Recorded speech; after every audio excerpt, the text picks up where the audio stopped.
No problems. Well, first of all, I'll probably just introduce you to those guys who might not know you on the group. First, thanks again for taking time to be part of this. So for those of you who don't know, Peter is a researcher and a clinician based in Melbourne, Australia.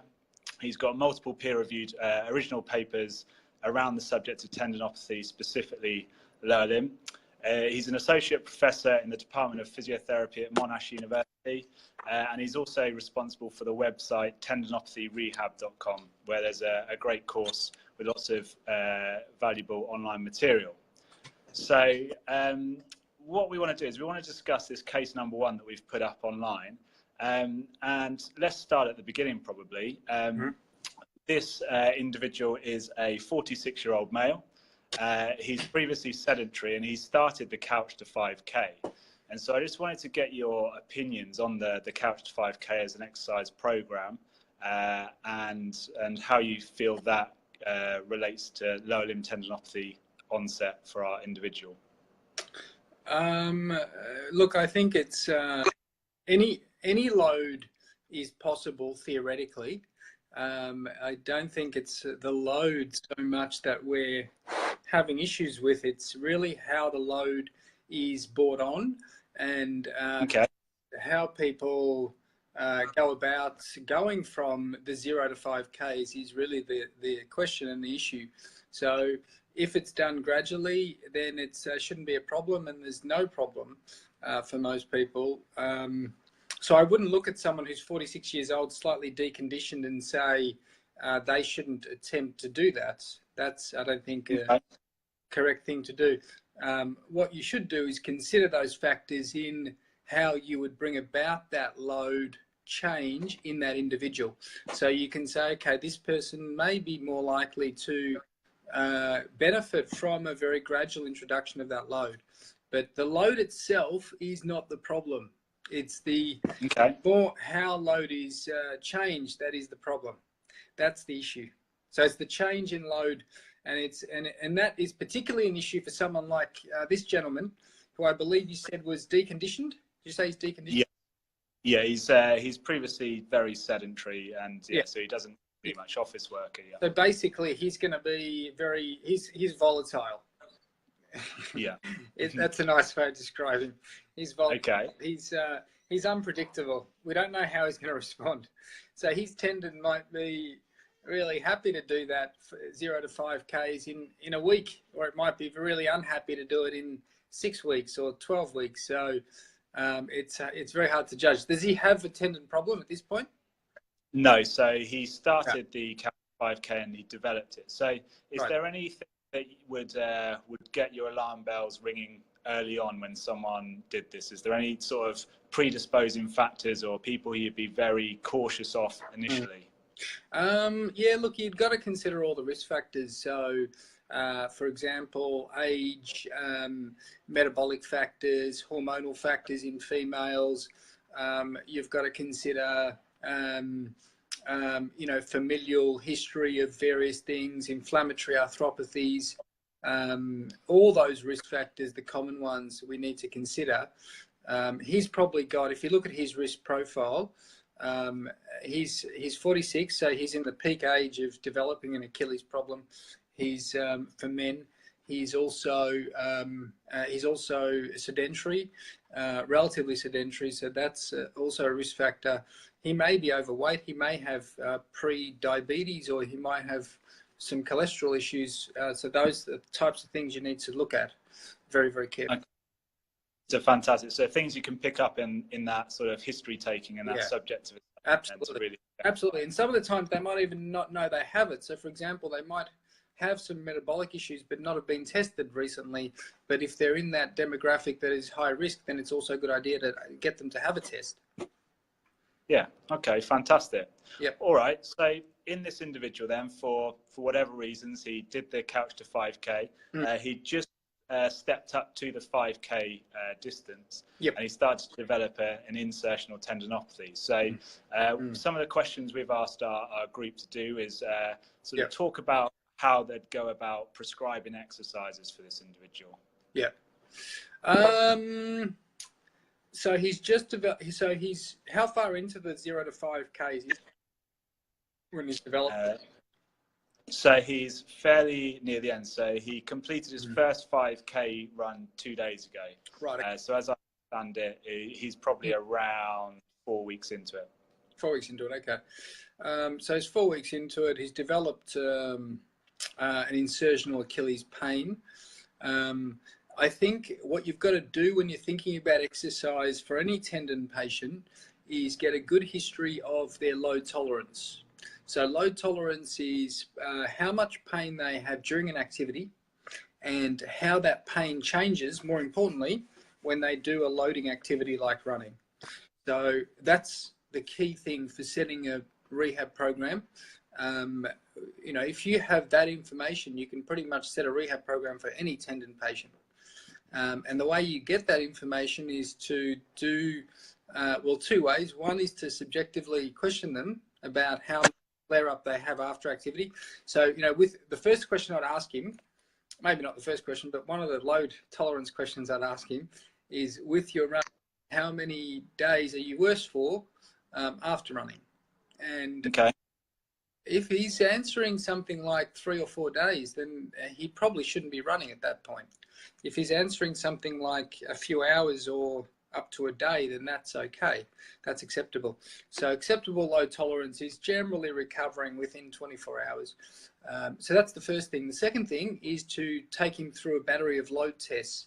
So the load test will be, for someone like him, it would be calf raise progression, double leg, single leg, over a step, bent knee, faster with some load, and seeing how much pain he has. Because he's insertional, he's most likely going to have pain with dorsiflexion.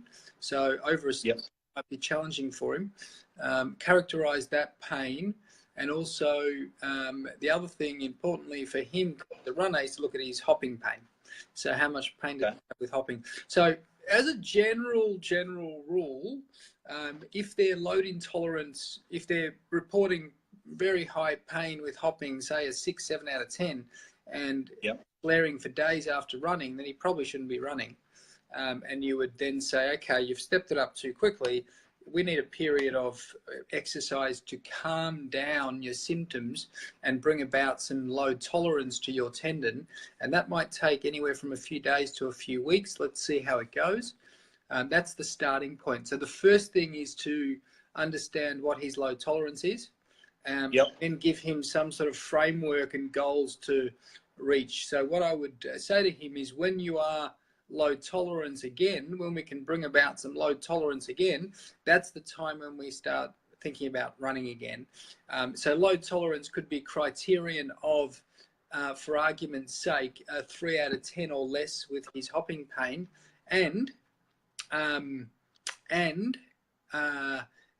tolerating the running loads that he does. So if he's got the 4Ks, did you say he's got the 4Ks, Anthony? Just got to 5K. 5Ks. So if he's got to 5Ks, you might peg that back to 3.5 or 3.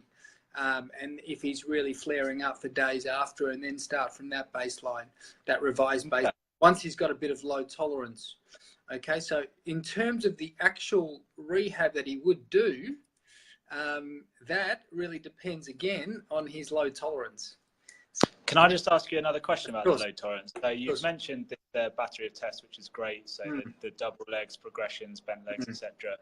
So how many sets and reps usually would you do in a clinic? Because obviously someone can do a heel raise maybe one-off fine, and if they're to do it, 20, 30 times, then they might start to develop that tendon pain. So Absolutely. how would you usually go about that?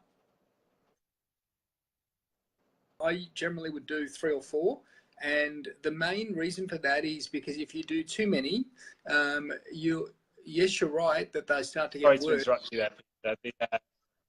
The internet just went a bit down. I didn't hear the answer to that question. The signal wasn't too good. Is it? Can you hear me now? Yeah, I can hear you now. Yeah. Great. So basically, I do 3 or 4, and the main reason for that is if you do more than that, if you can't really do 10 because they start to get fatigued, and their pain also starts to get better, so they can get the warm-up phenomenon. So you're quite right. They can get, the ones that are not reporting much pain, you can push them out to a few more, but I don't even do that. I usually load them up or make them do it faster. Okay. Because you don't want to, endurance is not the thing that's going to make them more painful. What's going to make them more painful is generally more load.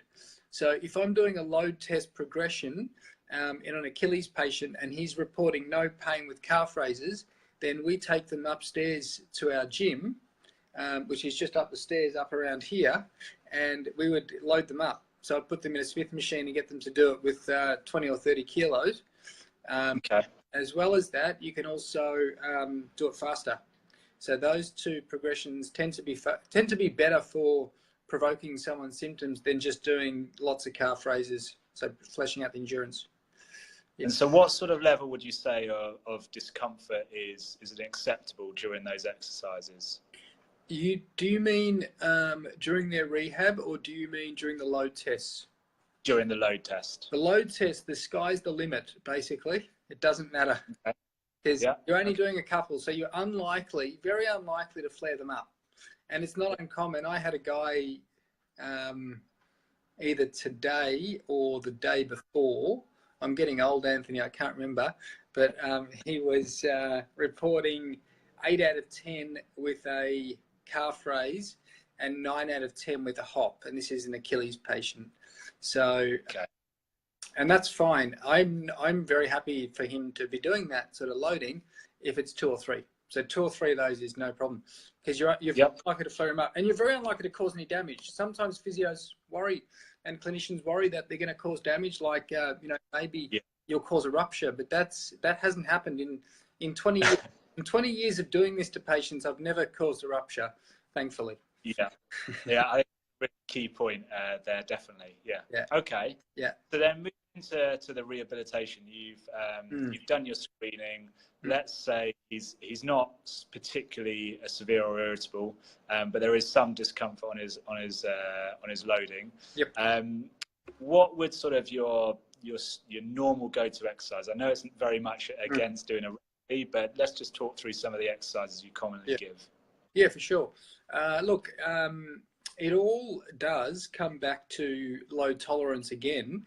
And the reason it comes back to load tolerance is that I believe, and this is supported by the literature, that there's no such thing as a perfect way to load a tendon patient or a perfect tendon loading exercise.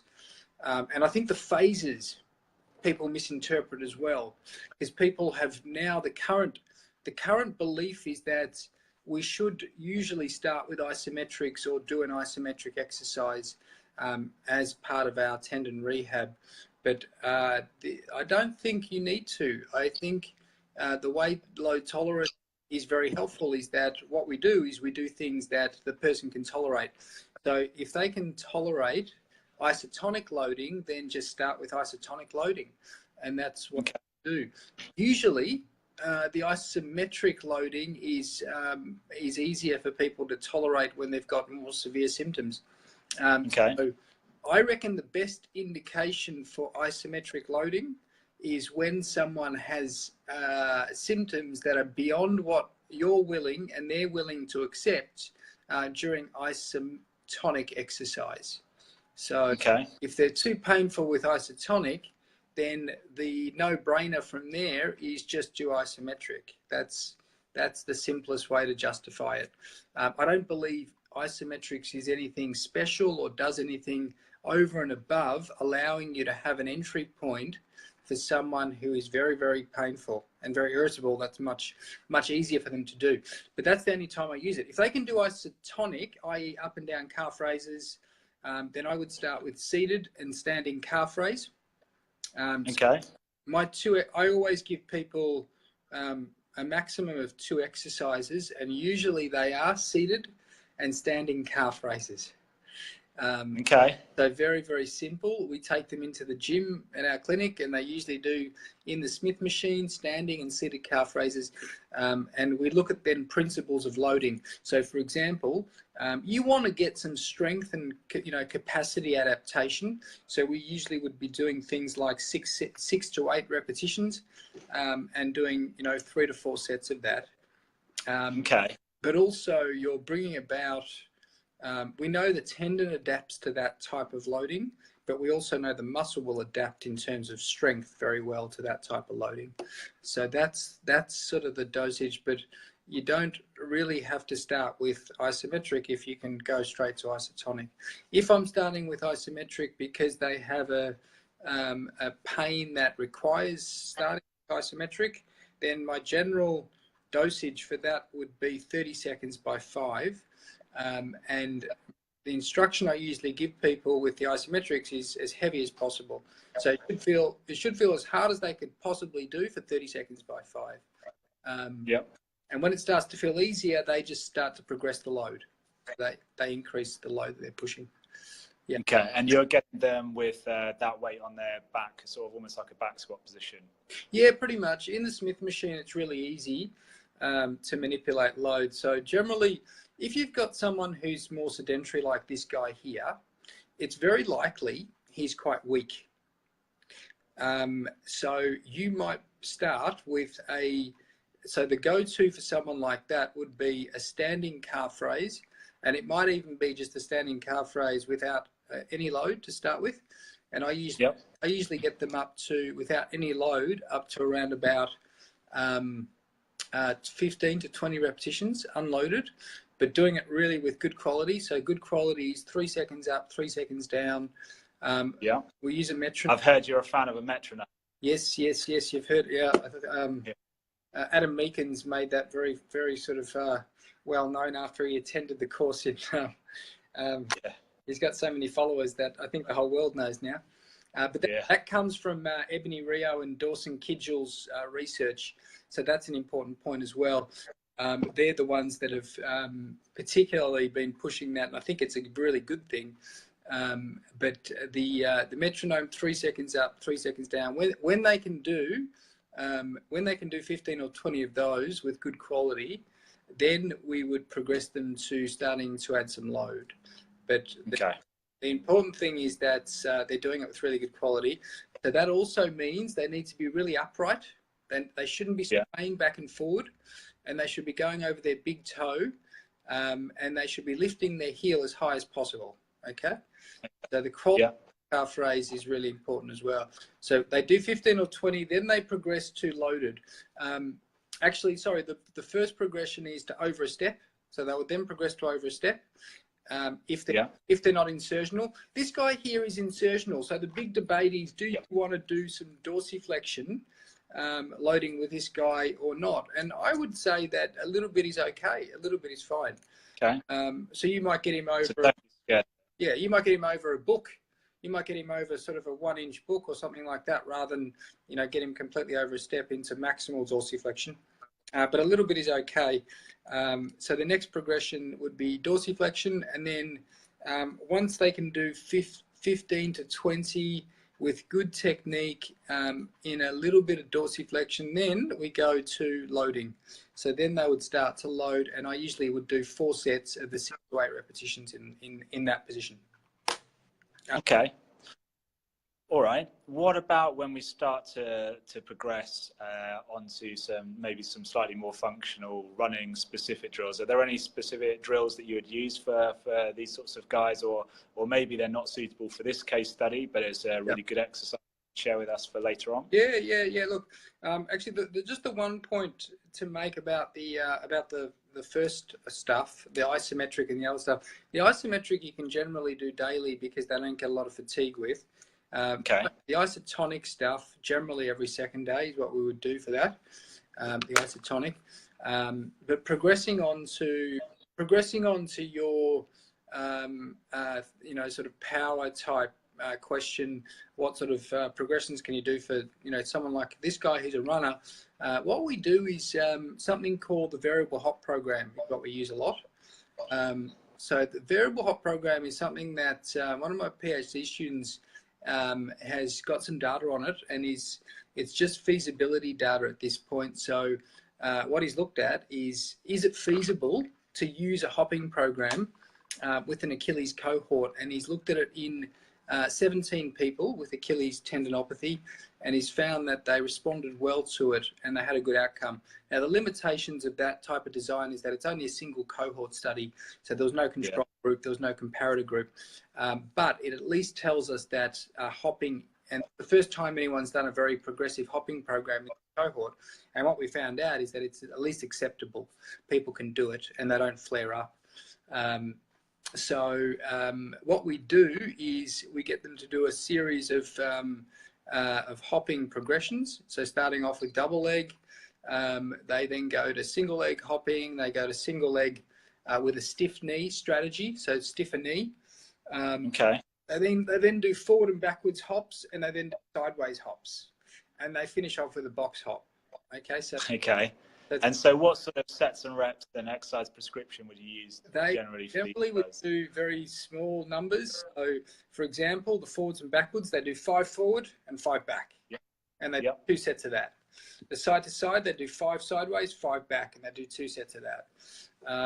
The box hop, they would do 6 hops onto a box and off, and they do 2 sets of that. So we sort of counted in terms of contacts, how many contacts they do. The whole program around about 20 minutes in total, because you sort of rest for 2 minutes in between each set of things that you do. But if you like, I don't know if there's capacity, I can link the videos to the hopping program to this. Oh yeah, that'd be great. Yeah, no worries, I can do that, and I can also link the sort of specifics around the dosage and things that we do as well. Oh, that'd be really good. Yeah, thank you. That'd be really good. No worries. Okay. Perfect. And then, so how often would they do this hopping program? Generally, they do the hopping program once a week. So that they would hop once a week, and then they would be running twice a week. So what we get runners to do is when they're getting back to running and starting to get good again, they would do the hop and power stuff once a week, and that's just to recover their power. Because we know with tendinopathy, the power and rate of force development, things like this is generally something you need to recover again. Okay. So we would do that once a week, and then twice a week they would run, and they would then start to increase their running and flesh out their running mileage twice in the other 2 days a week. So they're generally doing something that involves hopping or jumping or running every second day. Yeah. Okay, brilliant. Thank you for that. That's really good. And I think, we'll get a lot out of that by posting it up online. If there's any issues, you can send that to me and we can put that up. Yeah, no, sounds good. Okay. Good. Very happy to. Thanks. So finally, because I know you're a busy man, just in terms of returning to running criteria, what is your normal advice to people about can I continue to run or should I stop? And then how would you monitor if something was too much for an individual? Yeah, look, it's really simple again, because again it all comes down to load tolerance. So I don't think strength is a big factor when it comes to running, unless you've got an elite athlete or someone doing sprinting. So if someone's, there's nothing wrong in my view with doing some running that is just plodding along at a low speed if someone hasn't particularly got great strength. I think there's still benefit in that, unless they are not load tolerance, and i.e. they're flaring up for days after they've done that type of loading input. But if they're not, I don't feel it's a problem to be able to allow them to run in parallel to developing their strength again. So that's what I would try and do. So therefore I don't use strength criteria to guide running progression or the start of running, but I would modify the running enough so that they are load tolerant to the running that you're giving them to do.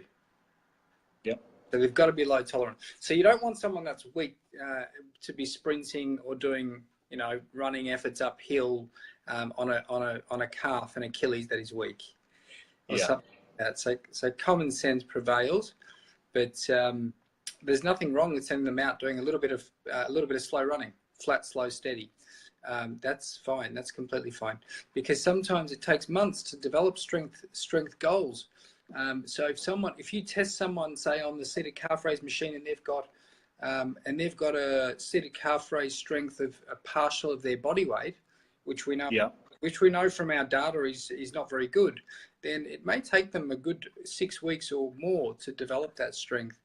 And sometimes it's unrealistic and I believe unnecessary to stop them from running for that entire time until they redevelop that strength.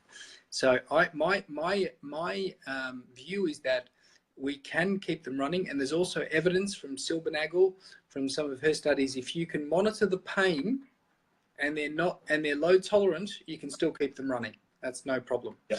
Just use a pain monitoring model. So my criteria for running would be, generally for runners with Achilles, it all comes down to hopping. So if their hopping pain is reasonable, and I define that usually as 3 out of 10, then we start to consider running. So, okay. So we start to consider running as part of that progression. Yeah, that's good. And I know there's tools available, sort of a traffic light system as well. There's out there. Traffic light system? Never. Tell me about that one. Haven't heard about that one. Well, it's in terms of pain tolerance. So I can't remember who it was now. Someone can probably help me out on here. The pain levels. So rating 0 to 3 pain levels as acceptable. 3 to 5 is kind of think about it. And this paper suggested 5 and over should be something where we should really be tailoring and making changes to people. Yep. Okay. I think I remember that.